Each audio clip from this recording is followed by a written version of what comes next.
इस वीडियो में हम हु डिड पैट्रिक्स होमवर्क लेसन का ग्रामर वर्क पोर्शन देखेंगे और इसे समझने की कोशिश करेंगे। So study this sentence. It was designed to stand 185 feet 56 meter high and was constructed of white marble. This sentence consists of two parts. It was designed to stand 185 feet 56 meter high, and B part is it was constructed of white marble. Each part gives complete meaning and is therefore called an independent clause. तो ये जो sentence था ऊपर, इसके दो part हैं, first part और second part, और दोनों जो पार्ट हैं वो कंप्लीट हमें मीनिंग बता रहे हैं।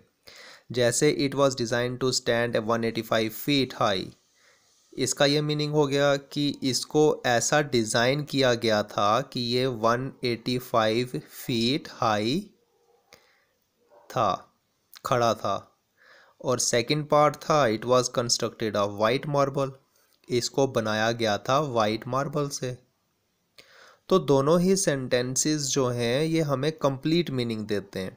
तो इस तरह का सेंटेंस जो दो सेंटेंसेस से मिलकर बना हो और दोनों ही सेंटेंस अपने आप में कंप्लीट मीनिंग बताते हों, तो ऐसे सेंटेंसेस को हम क्या कहते हैं? क्लॉजेस। जैसे यहाँ नीचे लिखा है, notice that the two clauses have the same subject it. इन दोनों क्लॉजेस में सेम सब्जेक्ट है। सब्जेक्ट कौन सा है? It. But it has been omitted in the second clause, लेकिन सेकेंड क्लॉज में इट को मिटा दिया गया है। इट नहीं लिखा हुआ ना, जो ऊपर वाला सेंटेंस देखो, एंड वॉज कंस्ट्रक्टेड, इट की जगह एंड वहाँ पे जोड़ा गया है, जो दोनों सेंटेंसेस को आपस में जोड़ रहा है। These independent clauses have been joined by and, और ये इंडिपेंडेंट क्लॉजेज जो हैं ये किससे ज्वाइन किए गए हैं? एंड से। And made into A compound sentence. You can frame sentences by using but, and, और आल्सो, एज इन। तो दोनों सेंटेंसेस को जो जोड़ा गया एंड बीच में लगाकर, तो बन गया कंपाउंड सेंटेंस। अब जो नीचे दिए गए हैं सेंटेंस, इन्हें भी हम कंपाउंड सेंटेंस बना सकते हैं। इंडिपेंडेंट क्लॉजेस को जोड़कर कंपाउंड सेंटेंस बनाएंगे, और कंपाउंड सेंटेंस हम एंड भी लगा के कर सकते हैं, बट भी लगा के जोड़ सकते हैं, और का भी यूज़ कर सकते हैं। अब हम नीचे देखेंगे कुछ sentences. He is poor but he is honest. वो गरीब है लेकिन ऑनेस्ट है, ईमानदार है। तो दोनों सेंटेंसेस हैं, दो क्लॉजेज हैं, और टू क्लॉजेज को कंपाउंड सेंटेंस बनाया गया बट को बीच में लाकर। तो बट जो है टू क्लॉजेज को आपस में जोड़ रहा है यहाँ पे। सेकंड देखो, वर्क हार्ड और यू विल फेल। मेहनत करो वरना तुम फेल हो जाओगे।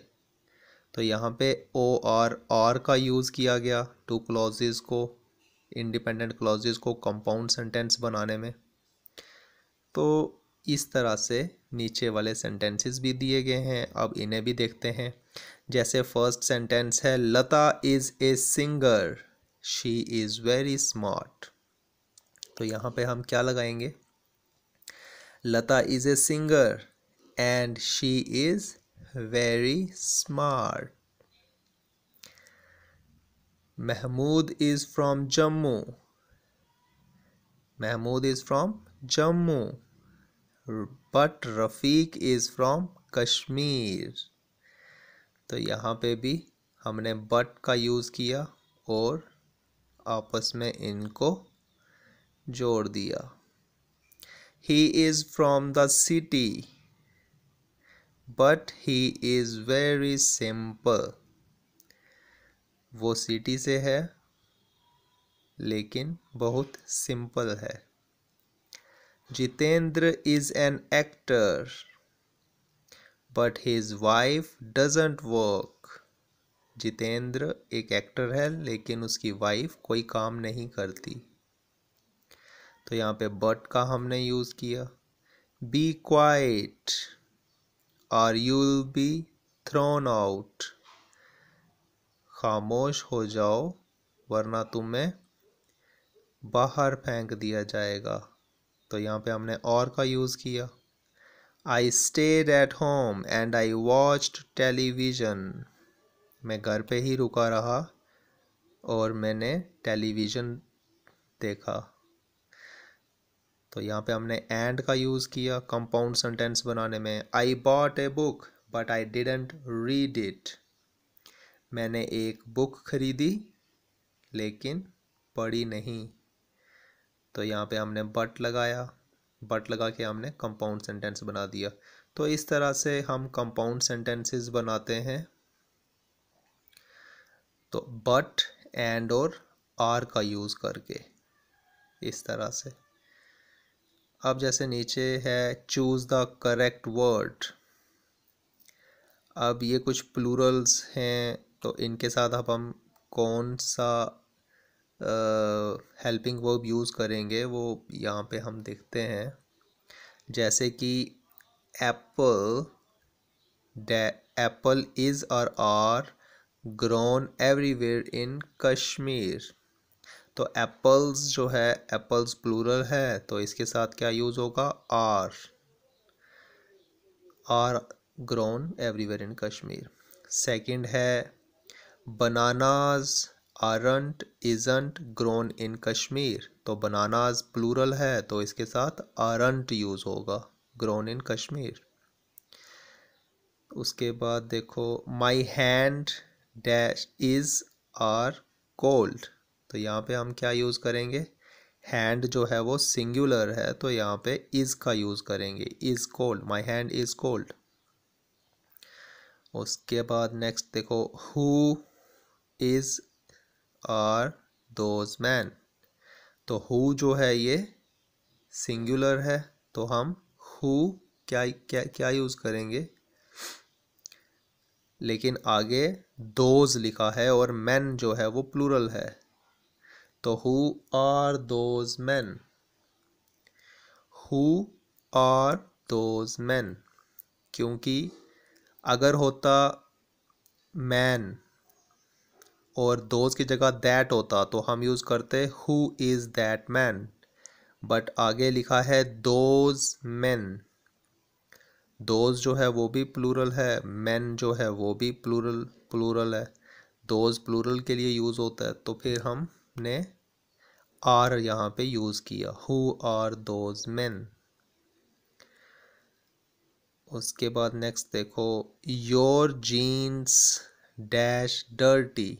अब यहाँ पे क्या आएगा, आर ही आएगा क्योंकि जीन्स जो है एस लगा है तो प्लूरल है। Your jeans are dirty. उसके बाद where is are my glasses. तो यहाँ पे आर आएगा, वेयर आर माई ग्लासेस, क्योंकि ग्लासेस लिखा हुआ है तो ग्लासेस प्लूरल है तो where are my glasses. My feet dash cold. अब यहाँ पे क्या आएगा, इज़ या आर। अगर फुट होता, फुट सिंगुलर है तो फिर हम लगाते इज़ कोल्ड, बट यहाँ पे फीट है तो फीट हो गया प्लूरल तो माई फीट आर कोल्ड। तो यहाँ पे हम आर यूज़ करेंगे। अब नेक्स्ट देखते हैं where are is the children. तो यहाँ पे हम क्या यूज़ करेंगे, चाइल्ड जो होता है वो सिंगुलर होता है, चिल्ड्रन जो होता है वो प्लूरल होता है तो हम आर का यूज़ करेंगे, वेयर आर द चिल्ड्रन। तो इस तरह से हमने जो है सिंगुलर और प्लूरल का ध्यान रखना है और उसी के अकॉर्डिंगली हेल्पिंग वर्ब का यूज़ करना है। अब हम नीचे देखते हैं, let's write this story has a lot of rhyming words as a poem does. Can you write out some parts of it like a poem so that the rhymes come at the end of separate lines? For example, Patrick never did homework, too boring, he said. He played basketball and hockey and Nintendo instead. Look at these sentences. Too boring, he said. Cleaned his room, did his chores. तो ये जो words हैं ये आपस में rhyming भी कर रहे हैं पोइम की तरह. When we speak, we often leave out words that can easily be guessed.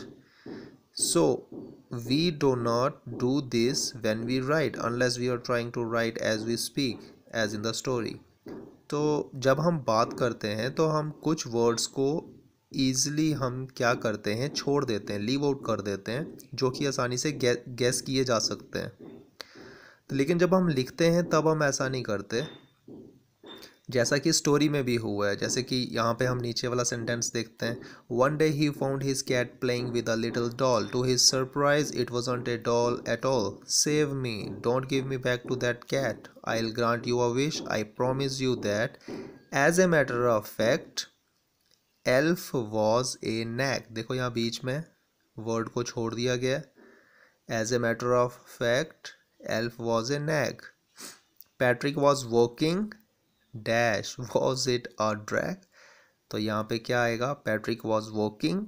तो मीन्स यहाँ पे है कि मतलब कोई काम कर रहा था. तो मीन्स जो वर्ड हम इजीली गेस कर सकते हैं उनको हम कभी कभी जब बोलते हैं तब छोड़ देते हैं, बातचीत में छोड़ देते हैं. लेकिन जब राइटिंग करते हैं तब हम पूरा लिखते हैं.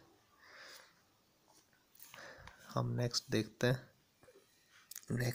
हैं क्या लिखा है. Rewrite the following incomplete sentences carefully so that the reader does not have to guess what is left out. अब इन sentences को पढ़ के हमने ऐसा इनके सेंटेंस बनाने हैं कि जो रीडर को है उसे ये फील ना हो कि मीन्स अब ये बोलने में तो ऐसे हैं मोर एंड मोर बुक्स, लेकिन अब जब हम इन सेंटेंसेस को लिखेंगे जो हमने लेफ़्ट आउट कर दिए हैं वर्ड उनको भी इसमें ऐड करना है. जैसे कि हम फर्स्ट देखते हैं, more and more books means ज़्यादा किताबें. लेकिन जब हम लिखेंगे तो क्या लिखेंगे, I need more and more books. मुझे चाहिए सब किताबें और ज़्यादा किताबें. तो हमने आई नीड जो बोलने में लीव आउट किया था, छोड़ दिया था, वो हमने राइटिंग में पूरा सेंटेंस लिखा. उसी तरह से टू डिफ़िकल्ट, तो अब लिखेंगे कैसे, this some is too difficult. तो जब हम लिखते हैं तब हम पूरा सेंटेंस लिखते हैं, कुछ छोड़ते नहीं. लेकिन बातचीत में कई बार हम क्या करते हैं, कुछ जो वर्ड गेस किए जा सकते हैं वो हम छोड़ देते हैं. I got up late so I missed the bus. अब इसको बोलेंगे कैसे, got up late missed the bus. लेकिन जब लिखते हैं तो I got up late so I missed the bus. मैं लेट उठा इसी वजह से बस मिस कर दी. लास्ट पार्ट देखते हैं, सॉल्व द मिस्ट्री. तो अब हम इसे लिखेंगे कैसे, it is great that we have solve the mystery. तो लिखने में कैसे आया, ये बहुत ही शानदार था कि हमने मिस्ट्री को सॉल्व कर दिया. तो बोलने में सॉल्व द मिस्ट्री वो हम एक्सप्रेशन के साथ बोलेंगे.